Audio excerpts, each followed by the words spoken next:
Krishnanagar high স্কুলের পড়ুয়াদের নিয়ে রবিবার গেদে ভারত বাংলাদেশ সীমান্তে এক এডুকেশনাল ট্যুরের আয়োজন করল বিএসএফ।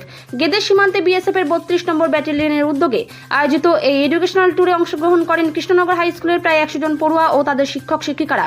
এদিন গেদেতে বিএসএফ এর 32 নম্বর ব্যাটালিয়নের ক্যাম্পে পড়ুয়াদের জন্য বিভিন্ন রকম অনুষ্ঠানের আয়োজন করা হয়। বিএসএফ এর দাবি, এই ধরনের অনুষ্ঠান এর আগেও করা হয়েছে এবং পরবর্তী দিনেও করা হবে, আর এই ধরনের এক ভিন্ন অনুষ্ঠানে এসে এদিন পড়ুয়াদেরও অন্য অভিজ্ঞতা হলো বলে দাবি শিক্ষিকাদের। আমরা কৃষ্ণনগর হাই স্কুল থেকে এখানে এসেছি। আমাদের এই যে বিএসএফ ক্যাম্পে সারাদিন আমরা এখানে থাকবো এবং এই বিএসএফ এর জওয়ানরা কিভাবে এখানে থাকে, ওদের ডেলি লাইফ কীরকমভাবে নিজেদের মানে এক প্রকার স্বার্থ ত্যাগ করে দেশের জন্য এভাবে এরা এখানে আছে, এদের পুরো লাইফস্টাইলটা আমরা আমাদের স্টুডেন্টদের দেখাতে চাই। আর তাছাড়া এরা বিভিন্ন রকম ওয়েপেন্স রেখেছে, ডগ শো রেখেছে আমাদের স্টুডেন্টদের দেখানোর জন্য। আমরা কৃষ্ণনগর হাই স্কুলের তরফ থেকে প্রায় 100 জন স্টুডেন্ট নিয়ে এখানে এসেছি। আমাদের টিচার্সরাও এখানে আছে।